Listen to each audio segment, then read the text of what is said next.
आजचा दिवस महत्त्वाचा आहे। वाल्मिक कराड हे आत्मसमर्पण करू शकतात। रात्री त्यांना पुण्यामध्ये ताब्यात घेतल्याची माहिती आली होती, मात्र ती खोटी ठरली।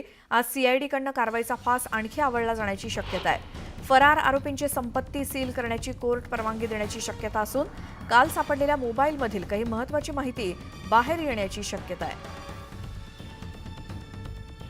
आमचे प्रतिनिधी सुरेश जाधव आपल्या सोबत आहेत, त्यांच्याकडून अपडेट घेऊयात। सुरेश, कसा सुरू आहे तपास? वाल्मिक कराड यांच्या तपासाच्या अनुषंगाने सीआयडीने जे सूत्र आहेत ते खूप मोठ्या प्रमाणात जो फास आहे तो आवळल्याचं देखील चित्र पाहायला मिळते। एकंदरीतच काल जर आपण बघितलं तर जे आरोपींचे 2 मोबाईल सापडलेले होते, त्याच्यामध्ये जे कॉल रेकॉर्ड्स आणि जे सीडीआर आहेत ते देखील आता सीआयडीकडे आहेत। विशेष म्हणजे त्यात मारहाण करतानाचा व्हिडिओ देखील सीआयडीकडे आहे।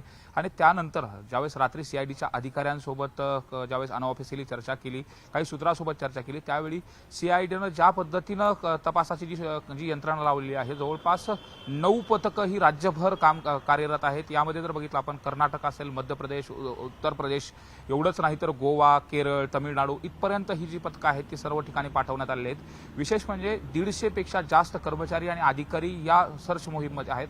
त्यामुळं ती शोध मोहीम तर सुरूच आहे। तर दुसरीकडे जर आपण बघितलं तर काल मुख्यमंत्र्यांनी ज्यावेळेस संपत्तीची जप्ती करण्यात यावी अशा अनुषंगाने ज्यावेळेस सूचना दिलेल्या होत्या, तर त्या संदर्भात देखील न्यायालयाकडे अर्ज केलेला आहे। विशेष म्हणजे महत्त्वाची माहिती यामध्ये आणखी जी समोर येते ती वाल्मिक कराड यांच्या कुटुंबातील, त्याचबरोबर त्यांचे जे संबंध आहेत, आर्थिक संबंध, हितसंबंध ज्यांच्याशी आहेत, त्याच पक्षासोबत ज्यांचे हितसंबंध आहेत त्यांच्या देखील चौकशी करण्यात आली। जवळपास 100 ते 150 लोकांची चौकशी करण्यात आलेली। कालच आपण बघितलं की 2 महिलांची देखील तब्बल 8 तास चौकशी करण्यात आलेली होती। त्यामुळे जे जवळचे कौटुंबिक नातेवाईक आहेत त्यांची देखील चौकशी केली जाते आणि तो फास आहे तो अत्यंत आवळला जातोय। काल त्यांचे जे खाते आहेत, बँक खाते, ते देखील सीज करण्यात आलेले आहेत। पासपोर्ट नसल्यामुळे बाहेर देखील जाता येणार नाही। त्यामुळे ज्या 4 वाटा आहेत, त्या आरोपींच्या ज्या वाटा आहेत त्या बंद करण्याच्या दृष्टिकोनात जे फरार आरोपी आहेत, आपण जर बघितलं तर संतोष देशमुख हत्या प्रकरणामध्ये 3 आरोपी हे फरार आहेत, तर खंडणी प्रकरणामधले 2 आरोपी फरार आहेत आणि त्यांना पकडण्याच्या दृष्टिकोनातून आता सीआयडी या 3ही प्रकरणाचा तपास करत आहेत। वरिष्ठ पोलीस अधिकारी हे गेल्या 5 दिवसापासून तळ ठोकून आहेत आणि 24 तासामध्ये सरेंडर करतील अशा पद्धतीची जी परिस्थिती आहे। आता सीआयडीनं तपासाच्या माध्यमातून तेवढी चक्रव्यूह रचल्याच्या कारणानं वाल्मिक कराड यांना सरेंडरशिवाय कुठला पर्याय नाही अशा पद्धतीची परिस्थिती निर्माण केलेली आहे। त्यामुळे जे सीआयडीचे वरिष्ठ अधिकारी आणि त्यांचे जे सूत्र आहेत त्या सूत्राकडून देखील हीच माहिती मिळते की वाल्मिक कराड आज सरेंडर होतील अशा पद्धतीची परिस्थिती निर्माण झाली आहे। मात्र ते कुठं सरेंडर होतील, यात महत्त्वाची गोष्ट म्हणजे ते बीडमध्ये सरेंडर होतात का, पुण्यामध्ये सरेंडर होतात का, मुंबईमध्ये सरेंडर होतात, हे देखील पाहणं तितकंच महत्त्वाचं आहे। बरोबर आहे श्वेता। सुरेश, या सगळ्या माहितीसाठी धन्यवाद।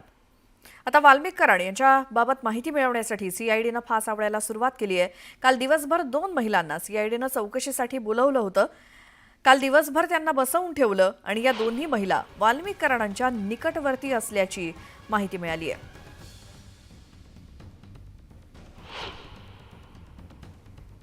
पदाधिकारी असल्या कारणाने आपल्याला सगळ्यांना माहिती आहे की काल परवा पण इथल्या जिल्हाध्यक्षांची चौकशी करण्यात आलेली आहे।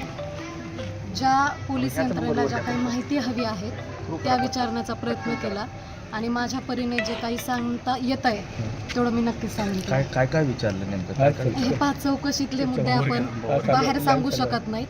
ह्या सगळ्या काय म्हणू शकतो आपण, ह्या सगळ्या कॉन्फिडेन्शियल गोष्टी आहेत।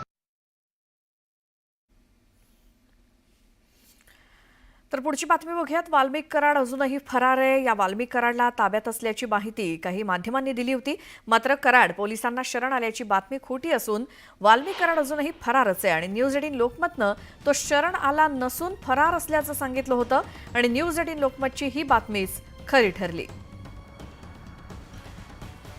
माध्यमांमध्ये वाल्मिक कराडला ताब्यात घेतल्याची माहिती आलेली होती, मात्र ती खोटी ठरली आणि न्यूज 18 लोकमतनं वाल्मिक कराड हा फरार असल्याची बातमी दाखवली होती।